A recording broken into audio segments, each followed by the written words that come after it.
Hello friends, welcome back again to our YouTube channel defence planet. तो कैसे आप सभी?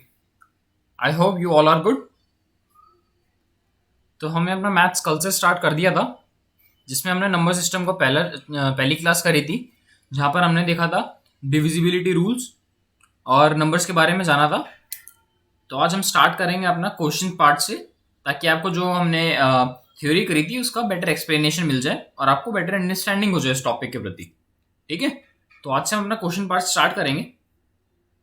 और एक इम्पॉर्टेंट अनाउंसमेंट है कि इस वीक से हम अपनी हिस्ट्री भी स्टार्ट करने वाले हैं। तो be ready and be regular in the class. तो विदाउट एनी वेस्टिंग टाइम हम अपना स्टार्ट करते हैं क्वेश्चन पार्ट से।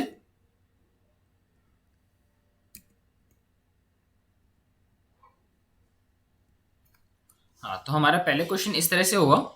फॉर एग्जाम्पल पेपर में बहुत इस तरह से काफ़ी बार नंबर सिस्टम में आ जाता है कि फॉर एग्जाम्पल कोई क्वेश्चन नंबर हमें गिवन है और बोला जाए जैसे कि 295735x, this number is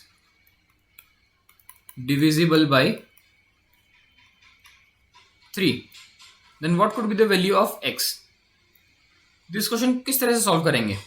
आपको 3 का डिविजिबिलिटी रूल याद है कि if the sum of the digits is divisible by 3 then number is divisible by 3, है ना?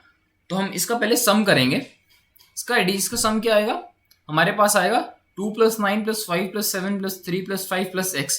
तो हमारे पास आ जाएगा 31 + x। अब इस x की क्या वैल्यू होनी चाहिए कि इसका जो सम हो 3 से डिवाइड हो जाए। अगर हम 0 डालें तो ये 31 का 31 ही रहेगा, तो which is not divisible by 3। अगर 1 डालें तो ये 32 हो जाएगा, which is also not divisible by 3।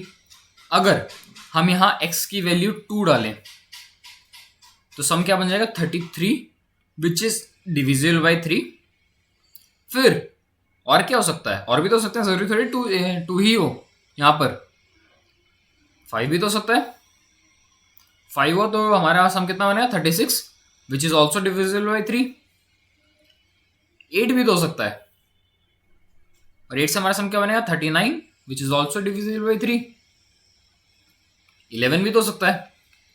11 से सम क्या बनेगा? 42 which is also divisible by 3।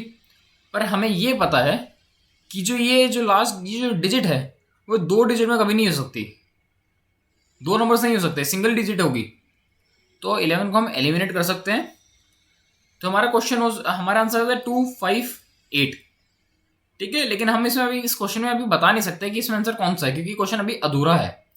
इस क्वेश्चन का पूरा है, जो क्वेश्चन आएगा वो क्वेश्चन इस तरह से आएगा: least possible value of x that makes this number divisible by 3, और maximum possible value of x which makes the number divisible by 3। तो लीस्ट नंबर हमें दिखने लग रहा है 2 और मैक्सिमम नंबर 8। अगर हमसे लीस्ट पूछा जाए या मिनिमम पूछा जाए तो हम आंसर करेंगे 2, और मैक्सिमम पूछा जाए तो हम कितना करेंगे?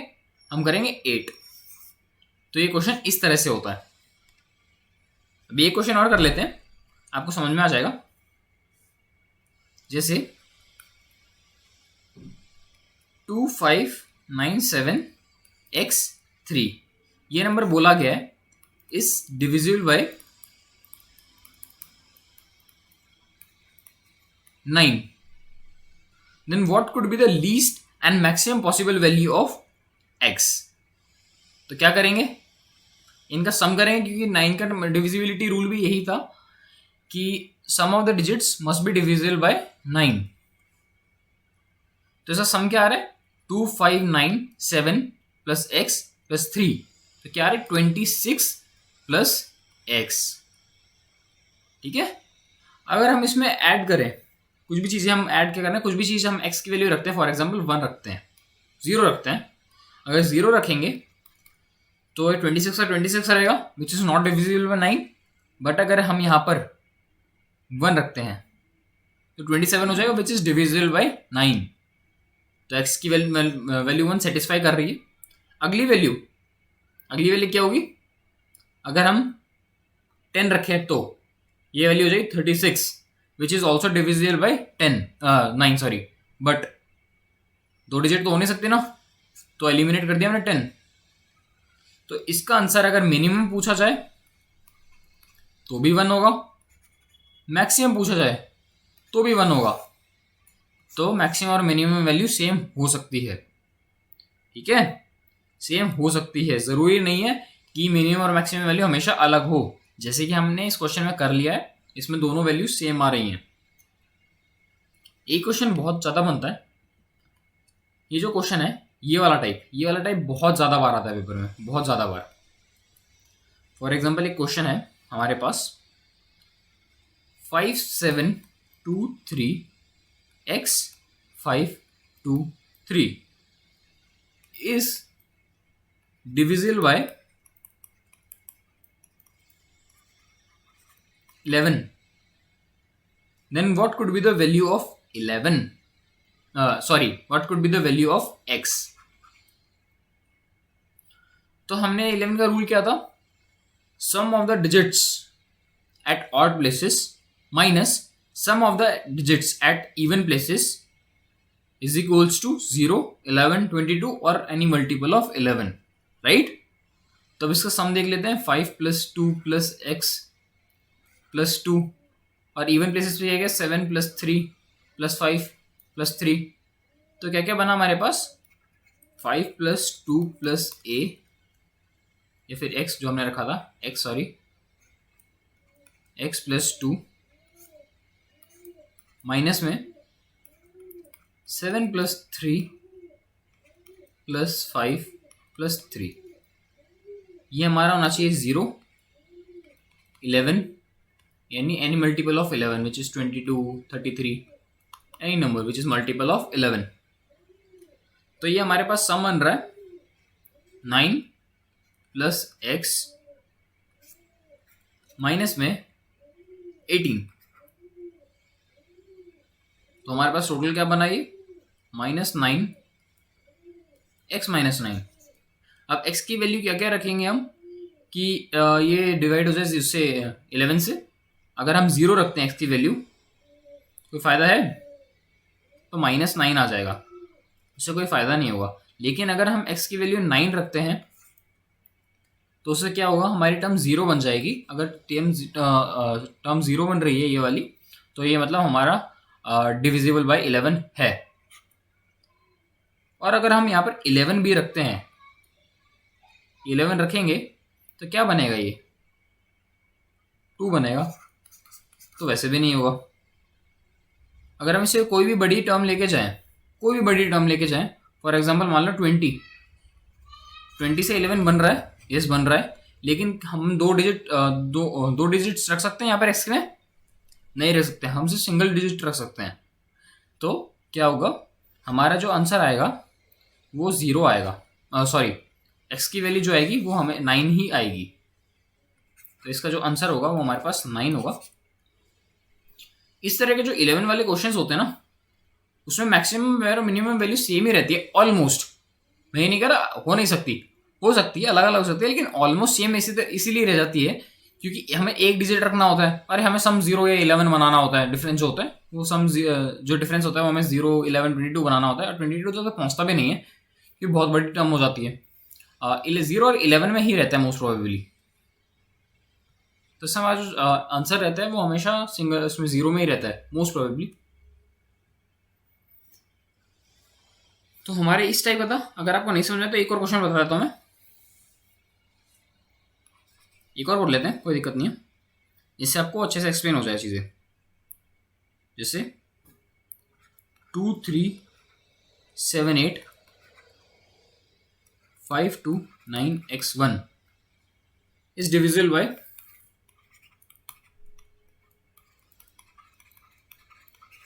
11. तो what could be the value of x? 2 + 7 + 5 + 9 + 1 minus में 3 + 8 + 2 + x। तो हमारा क्या सम बनेगा, 24 माइनस में 13 + x। यहाँ पर क्या बनेगा, 11 - a। तो a के इसमें कह रहा हूँ मैं, x। अगर ये x की वैल्यू हम क्या रखें जिससे इसका डिफरेंस 0, 11, 22 कुछ इस तरह का आ जाए, अगर हम 11 रखते हैं तो 0 आ जाएगा, लेकिन 2 डिजिट का तो हो नहीं सकता ना ये x, तो हम यहाँ पर रखते हैं 0। अगर हम 0 रखेंगे x की वैल्यू तो ये आंसर 11 आ जाएगा। तो यहाँ पर हम x की वैल्यू जो पूछी गई है वो सेटिस्फाई सिर्फ 0 पे होगी। समझे? आप क्वेश्चन समझ में आ गया? Very nice. इसकी प्रैक्टिस करते रहना, हो जाएगा सॉल्व। अब हम इन क्वेश्चंस को देख लेते हैं कि इसमें एक सब्ट्रैक्शन वाला भी है। तो ये जो क्वेश्चन है सब्ट्रैक्शन वाला, इसको किस तरह से करेंगे? है किसी के पास जवाब? तो मैं बता देता हूँ। देखो, इन डिजिट्स का सम जो है वो क्या बन रहा है, पहले ये देखो, क्योंकि हमें 3 और 9 से बोला है, इन्हें बोला है कि 3 से डिवाइड हो जाए पर 9 से नहीं होना चाहिए, ऐसा इसने बोला है। लेकिन हमें दोनों का डिविजिबिलिटी रूल पता है कि इन दोनों का सम जो है 3 और 9 से दोनों से डिवाइड हो जाता है। तो हमें एक ऐसा नंबर बनाना है और उसमें से कुछ ऐसा नंबर माइनस करना है जिसका सम में से कुछ ऐसा नंबर माइनस करना है जो एट लास्ट जिसका जो सम बनेगा वो 3 से तो डिवाइड हो जाए बट 9 से ना डिवाइड हो। तो क्या बनेगा इसका सम देख लेते हैं पहले क्या बन रहा है। 2649251 विच इज 37 सम बन रहा है इसका। अगर इसमें -1 कर दें 36 से हो जाएगा, 3 से डिवाइड हो रहा है ना, लेकिन 9 से भी हो रहा है, लेकिन हमें 9 से नहीं करना है, 9 से नहीं करना है। अगर इसमें ऑप्शंस दे दी जाए हमें, मान लो इसके ऑप्शंस है हमारे पास 1, 3, 4, 7, तो इसका आंसर कुछ भी हो सकता है बेसिकली। अगर ऑप्शंस ना दिए तो इसके आंसर काफी सारे आंसर निकल सकते हैं, लेकिन हमें इसमें बोला गया है ऑप्शंस में से निकालो। लीस्ट तो हम कुछ भी निकाल सकते हैं अपने हिसाब से, तो कुछ भी निकाल सकते हैं ना, लेकिन अगर ऑप्शंस दिए हो तो हमें ऑप्शंस में से ही लीस्ट चूज करना है। अब जैसे मान लो मैं 37 में से 4 माइनस कर दूं, 4 माइनस कर दिया मैंने, तो सम बना हमारा 33 which is divisible by 3 but not by 9। तो आंसर यहां से सेटिस्फाई हो गया है। हमें तरीका पता है, हमें तरीका तो पता है, लेकिन हम कर भी देंगे। लेकिन अगर हमारे पास ऑप्शंस दिए हो और हम लीस्ट में कुछ और ला के आ जाएं, अगर यहाँ पर 4 ऑप्शन में ना हो, मान लो 4 ऑप्शन में ना हो और 7 यहाँ पर दे रखा हो, तो 30 डिवाइड 9 होता है 9 से? नहीं होता।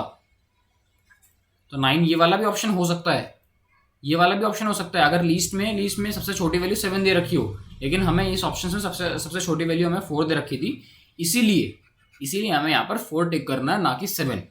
राइट? समझ गए? चलो नेक्स्ट वाले पे चलते हैं। ये वाला देख लिया आपने। अब अगला क्वेश्चन है, what least value must be given to asterisk, इस सिंबल को एस्ट्रिक कहते हैं, so that the number 8798546 asterisk 5 is divisible by 11। अभी तो समझ में गए होगे आप, जो क्वेश्चन हमने पिछली बार पीछे करे थे, 8 + 9 + 5 + 6 + 5 -7 + 8 + 4 + एस्ट्रिक, इनका जो डिफरेंस आना चाहिए वो 0, 11, 22 ऐसा आना चाहिए। अब आप ये करेंगे और सॉल्व करके बताएंगे answer. What least value must be given to asterisk so that number is dash dash is divisible by 9।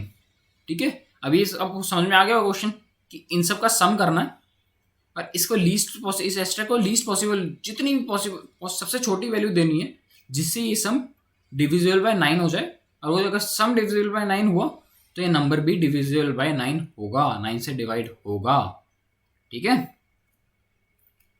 तो हमारे क्वेश्चन इस तरह के ही बनते हैं, इससे बाहर नहीं आएगा। जितना मैं आपको पढ़ा रहा हूँ इससे बाहर नहीं आएगा। क्वेश्चंस आपको प्रैक्टिस करने हैं जो मैं आपको प्रोवाइड कराऊंगा, लेकिन आप कॉन्सेप्ट यहाँ से पढ़ने और कॉन्सेप्ट में आपको पढ़ाने के बाद इसमें PDF इस चैनल पर डाल दूंगा और चैनल को आपको फॉलो करना है।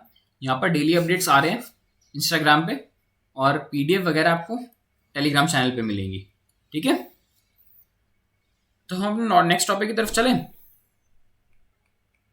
बताओ। ठीक है, तो हमने चीज़ें देख ली हैं। अब हम नेक्स्ट टॉपिक की तरफ चलते हैं और नेक्स्ट टॉपिक जो हमारा है वो रहेगा यूनिट डिजिट कॉन्सेप्ट। ये पेपर में बहुत बार आता है।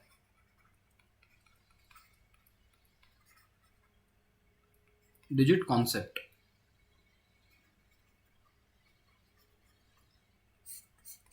थोड़ी सी रेटिंग इंप्रूव हुई है ना, धीरे धीरे हो जाएगी और भी हो जाएगी। अब यूनिट डिजिट क्या होता है, जैसे कोई नंबर बोला है मैंने आपको, कोई भी नंबर लिख लो आप, 1 4 3 2 5 7 8 9, कितना ही बड़ा नंबर हो, उसकी यूनिट डिजिट क्या है, ये वाली। जैसे कहते हैं ना 1 10 100 1000 10,000 लाख 10 लाख करोड़, इस तरह से करते हैं ना हम। तो जो हमारी वंस वाली प्लेस होगी, जो हमारी यूनिट डिजिट होगी, हमें इस क्वेश्चन इस तरह से बनता है नॉर्मली कि कोई भी नंबर दे दिया होगा, उसको बोला जाएगा कि इसका हमें यूनिट डिजिट बताना है। इस तरह क्वेश्चन नहीं होगा, इतने भी बेवकूफ़ नहीं होगा यूपीएससी वाले। तो कुछ नंबर्स होंगे, फॉर एग्जांपल मैं आपको बताता हूँ, 1927 इंटू 542 इंटू 341, फॉर एग्जांपल ये नंबर ले लो। इसका यूनिट डिजिट कैसे पता होगा, पूरी पूरी मल्टीप्लाई करोगे? नहीं, पूरी मल्टीप्लाई नहीं करोगे। देखो मैं आपको थोड़ा सा करके बताता हूँ क्यों पूरा मल्टीप्लाई नहीं करना है। 1927 542, जिसे मल्टीप्लाई किया हमने, 7 2 14 आता है, 1 ऊपर कैरी होता है, यहाँ कुछ भी नंबर हो उसके बाद यहाँ क्रॉस लगता है ना, ऐसे करते हैं ना, सम में जाके बाद में 4 आता है कि नहीं आता। उसके बाद कोई भी नंबर मान लो, इसका आंसर कुछ भी आया हो, लेकिन यूनिट डिजिट 1 है। अब 341 से मल्टीप्लाई करेंगे, 1 से कोई भी मल्टीप्लाई करेंगे तो वही रहेगा, और यूनिट डिजिट 4 रहेगी। अब यहाँ एक क्रॉस लगाओ, 4 से करो, फिर 2 क्रॉस लगाओ, फिर 3 से करो, बाद में सम में लास्ट में 4 ही आएगा ना। तो इसीलिए इन तरह के क्वेश्चन में जिनमें ऐसा मल्टीप्लिकेशन दे रखा होता है, उसमें हमें क्या करना होता है, उनमें हमें सिर्फ यूनिट डिजिट मल्टीप्लाई करनी होती है। अब जैसे इस वाले क्वेश्चन में था 1927 इंटू 542 इंटू 341, अब इसमें यूनिट डिजिट मल्टीप्लाई करो, 7 2 14 और 14 इंटू 1, तो कितना होता है, 14 ही होता है। तो हमारे यूनिट डिजिट में कितना आ रहा है, 4 आ रहा है। यहाँ से देख लो, मल्टीप्लाई कर लो तो भी 4 आ रहा है, वैसे भी 4 आ रहा है। समझ गए? ये क्वेश्चन हमें इस तरह से करने होते हैं। अगर कोई क्वेश्चन मान लो एडिशन का है, 346 542 241, अब इसका यूनिट डिजिट क्या है, हमें पूरा मल्टीप्लाई नहीं करना है, पूरा सब कुछ सम नहीं करना है, हमें सिर्फ यूनिट डिजिट जो है उसको ही सम करना है, उसका ही एडिशन करना है। 6 + 2 + 1 कितना होता है, 9 होता है। तो हमारा यही आंसर है, चाहे पूरा मल्टीप्लाई पूरा प्लस कर लो। अब एक कॉन्सेप्ट दिखाता हूँ आपको, एक चीज़ और बताता हूँ, बहुत इंटरेस्टिंग है, ये बहुत काम आएगी आपको। 1985 इंटू 772 इंटू 189 इंटू 127, यहाँ अब यूनिट डिजिट मल्टीप्लाई करने की भी जरूरत नहीं पड़ेगी आपको। क्योंकि आपको पता है एक 5 है एक 2 है, इन दोनों को मल्टीप्लाई करोगे तो 0 आएगा। कैसे, 5 × 5 10 आता है, लास्ट में 0 ही आता है। अब किसी नंबर को आप 10 से मल्टीप्लाई करोगे, जैसे फॉर एग्जांपल 704 को मल्टीप्लाई करोगे 10 से, तो उससे आगे एक 0 लग जाता है, सिंपल सी बात है। अब पूरे इनको सबको 7 9 63 करोगे, 63 इंटू 10 करोगे तो भी तो 630 आएगा। आपको करने की जरूरत नहीं है। जहां आपको 5 और 2 का एक पेयर मिल गया तो वहां पर 0 अपने आप आ जाए, आपको पूरा मल्टीप्लाई करने की जरूरत भी नहीं पड़ेगी। समझ गए? जैसे एक एग्जांपल और कर देता हूँ, 192456 इंटू 245 इंटू 549 इंटू 241, कुछ कर लो। यहाँ आपको पता है 4 है, 2 है, 5 है, 5 हो जाए कितना होता है, 20 होता है, एक 0 आ रहा है तो मल्टीप्लाई करने की जरूरत भी नहीं है। आपको पता है एक 0 आ रहा है तो लास्ट में आंसर हमारा 0 ही बचेगा। ठीक है, चलो अगले पेज पे चलते हैं, नेक्स्ट फ्रेश पेज।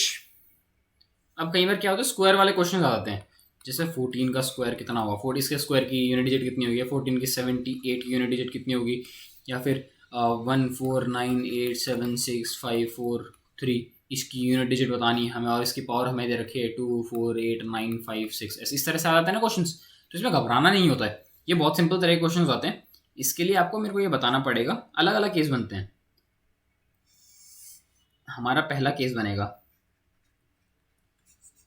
केस 1 में हमारे कुछ नंबर्स रहेंगे 0 1 5 6, इनकी पावर कितनी भी हो, जैसे 51 की पावर 8 9 4 6 8 कितनी हो, 1 की पावर कितनी भी हो, उसका आंसर यूनिट डिजिट में हमेशा 1 ही रहता है।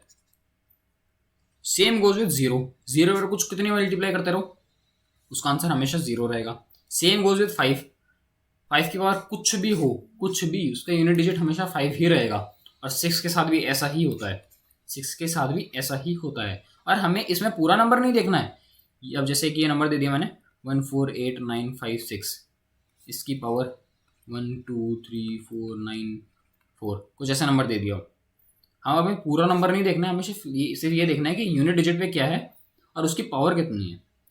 अब 6 दे रखा है हमें, तो 6 की पावर कुछ भी हो, उसका आंसर यूनिट डिजिट 6 ही रहेगा हमेशा, तो इसका आंसर 6 आ जाएगा। समझ गए? 0, 1 और 5, 6 का केस, राइट। अब अगला केस है हमारा 4 और 9 का। केस 2, 4 और 9। अब 4 देखो, 4 की पावर 1 4 आता है, 4 की पावर 2 16, यूनिट डिजिट 6 आता है, 4 की पावर 3 जितना भी होता है हमारे 64 होता है, उसकी पावर भी 4 आता है, 4 की पावर 4 216, उसका भी 6 आता है। तो यहाँ से हम क्या एक कॉमन वो निकाल सकते हैं, रिजल्ट ऑब्जर्वेशन क्या निकाल सकते हैं, 4 की पावर अगर ऑड होगी तो उसका यूनिट डिजिट हमेशा 4 आएगा, और 4 की पावर इवन होगी तो इसका यूनिट डिजिट हमेशा 6 आएगा। इसी तरह से 9 के साथ भी ऐसा ही होता है। 9 की पावर 1 करे तो 9 आएगा, 9 की पावर 2 करें तो 81 आएगा, 9 की पावर 3 करें तो क्या आएगा, यूनिट डिजिट 9 ही आएगा, 729 आ जाएगा। 9 की पावर 4 करेंगे तो यूनिट डिजिट 1 आएगा। इसमें क्या होगा, 9 की पावर अगर ऑड हो तो यूनिट डिजिट 9 आएगा, और 9 की पावर इवन हो तो यूनिट डिजिट 1 आएगा। हमें सिर्फ ये याद रखना है।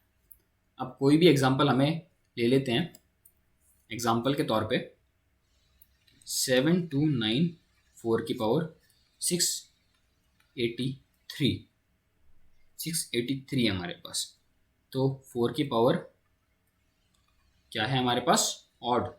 4 की पावर ऑड में हमारे पास क्या आंसर आता है, आंसर हो जाएगा 4। अब एग्जांपल ले लेते हैं 9 का, 7359, उसकी पावर 1234, ठीक है। 9 की पावर क्या है हमारे पास, इवन है, और 9 की पावर हमारे पास इवन क्या होता है, 1। तो क्वेश्चन इस तरह से आएगा, और ये बहुत इजी हो जाता है सॉल्व करने के लिए। अब जो चीज थोड़ी सी मुश्किल होती है वो होता है केस 2378 का।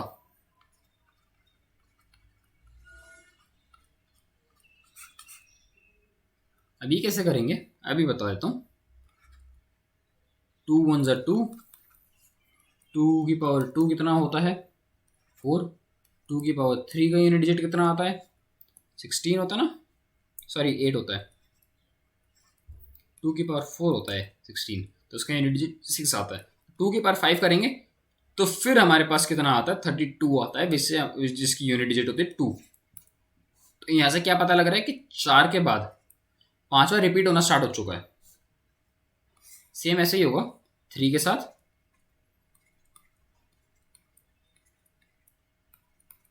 यूनिट डिजिट 3 9 7 1 और फिर 3, यूनिट डिजिट रिपीट होनी शुरू हो चुकी है यहां से 4 के बाद।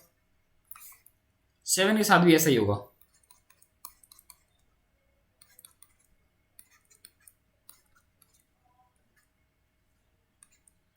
Seven unit digit, 9 unit digit, इसकी यूनिट डिजिट 3, इसकी यूनिट डिजिट 1, फिर इसके बाद फिर 7 आ जाएगी। ऐसे ही 8 के साथ होगा,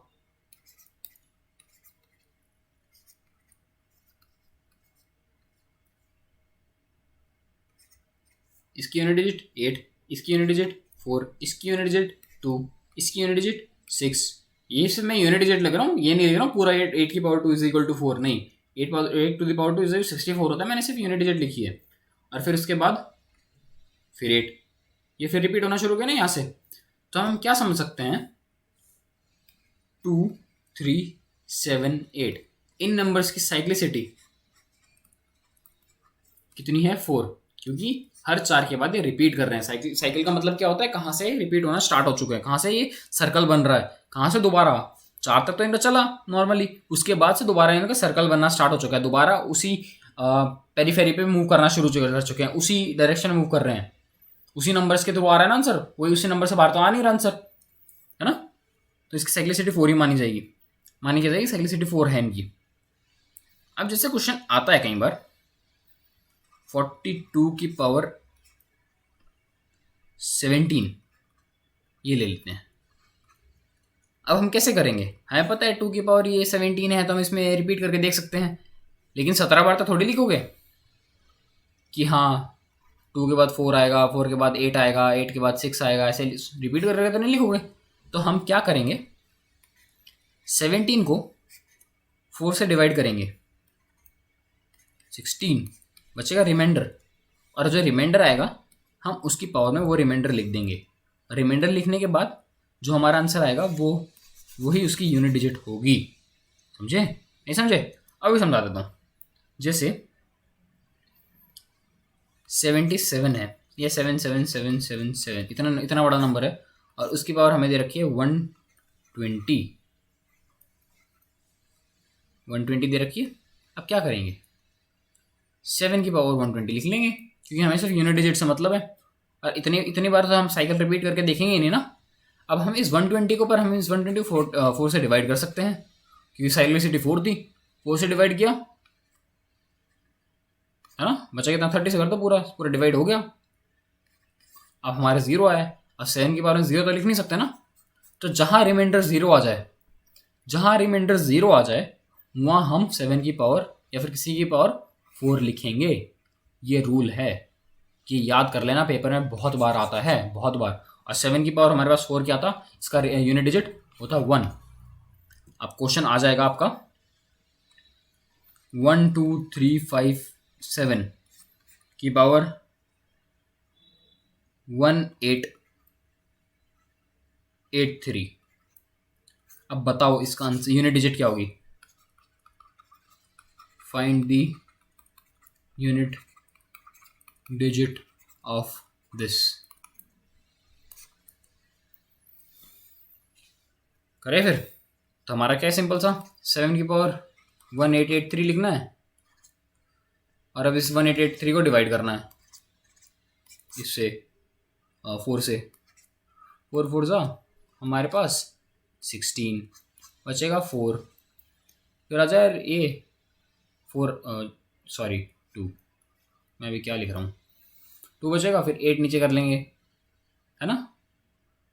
7 से गया पूरा, 0 0 लगाया, 3 उतार लिया, 3 रिमाइंडर बच रहा है हमारा, तो 7 की पावर हम 3 लिखेंगे। इसका तो 7 की पावर 3 था, हमारे पास 3 का यूनिट डिजिट क्या था, आंसर हमारे पास 3 आना था। तो बेसिकली आप इस तरह को पूरा डिवाइड करने की जरूरत भी नहीं आती, मैंने सब करके दिखाया, पूरा डिवाइड करने की जरूरत भी नहीं है। हमें पता है 4 का डिविजिबिलिटी रूल क्या है, कि लास्ट के 2 डिजिट जो होते हैं वो 4 से डिवाइड होते हैं। 4 से डिवाइड हमें सिर्फ इतने को करना है, इतने कितने 80 से डिवाइड हो जाता है, लेकिन 3 रिमाइंडर बचता है, तो हमें सिर्फ इतना करना है। मैंने सिर्फ आपको ये करके बताया, पूरा करने की जरूरत भी नहीं है, हमें सिर्फ लास्ट के डिवाइड करने की जरूरत होती है। अब कुछ होमवर्क है आपके लिए, 1468 ये होमवर्क है, ये आप करेंगे 1468, हाँ थोड़ी सी राइटिंग है, हो जाएंगे इम्प्रूव। 146 1 2 3 9 38 142 पर 142 367 की पावर 146894642 356 की पावर 540, ये आप करेंगे। इतना ही बहुत है होमवर्क के लिए आज। तो आज हम अपनी क्लास यहीं तक रखते हैं, इसके बारे में कुछ करना नहीं, जितना आपको डरो मत, जितना मैं करवा रहा हूँ उतना मोर देन इनफ है, मोर देन इनफ। प्रैक्टिस के लिए मैं आपको चीज़ें बाद में बताऊंगा, पहले एक बार कॉन्सेप्ट क्लियर हो जाए, उसके बाद हम प्रैक्टिस भी करेंगे अपनी साथ साथ में। उसके लिए आपको घबराने की ज़रूरत नहीं है, वो मैं करवाऊंगा, मेरी जिम्मेदारी है, मैंने बोला है, मैंने प्रॉमिस किया, तो मैं करवाऊंगा। आपको सिर्फ रेगुलर रहना है और कुछ नहीं करना, ठीक है। तो आज हम यहीं करते हैं अपनी क्लास को एंड, और इस टेलीग्राम को चैनल को ज्वाइन करना मत भूलना, और इसको भी ज्वाइन कर लेना। और अगर क्लास को आपको मेरी मेहनत अच्छी लग रही है तो क्लास को लाइक कर देना, सब्सक्राइब कर देना चैनल, क्योंकि अभी मेरे को क्लास रिकॉर्ड करके डालनी पड़ती है। जितने जल्दी मेरे सब्सक्राइबर्स बढ़ेंगे उसके बाद मैं लाइव क्लासेस भी ले लूँगा, क्योंकि ये इसके यूट्यूब के नॉर्म्स है कि आपको इतने सब्सक्राइबर्स होने चाहिए, उसके बाद आपकी क्लासेस लाइव होनी स्टार्ट होंगी। तो मैं क्लासेस लाइव ले लूँगा, जिससे आप पे भी कम लोड आएगा, आपको क्लासेस का वेट ज़्यादा नहीं करना पड़ेगा। जिस टाइम मैं लाइव करेंगे उस टाइम पे आप भी आ जाओगे, आपको डेली डेली वेट नहीं करना पड़ेगा, हाँ इस टाइम क्लास अपलोड होगी, उस टाइम क्लास अपलोड होगी, नहीं वो ज़रूरत नहीं पड़ेगी। मैं उस टाइम पे लाइव आके आपको नोटिफिकेशन ग्रुप में डाल दूंगा और आप उसे ज्वाइन कर लेना क्लास को, फिर हम साथ में बैठ के पढ़ लेंगे। लाइव क्लास में क्या रहेगा, बेनिफिट क्या रहेगा, आप साथ साथ में डाउट पूछ सकते हैं। अभी क्या है कि आप नीचे कमेंट सेक्शन में डाउट पूछेंगे या टेलीग्राम चैनल पर डाउट पूछेंगे, वो भी कोई दिक्कत नहीं है। लेकिन क्या उसमें कभी कभी क्या होता है कि आंसर देने में टाइम लग जाता है, उस टाइम में मैं कहीं पर बिजी हूँ मान लो, और मैं आंसर नहीं दे पा रहा हूँ, है कि बात है कि नहीं बात, उस टाइम में बिजी आंसर नहीं दे पाऊंगा, बाद में आंसर दूंगा। लेकिन लाइव क्लासेस में बेनिफिट ये मिलेगा कि आप साथ साथ में डाउट पूछ सकते हैं और मैं साथ साथ में आंसर दे पाऊंगा। ठीक है, तो अभी हम अपनी क्लास यहीं पर एंड करते हैं, और सब्सक्राइब कर देना, लाइक कर देना चाहे क्लास को, अगर अच्छी लगे तो। चलो अभी करते हैं, bye, okay bye, take care.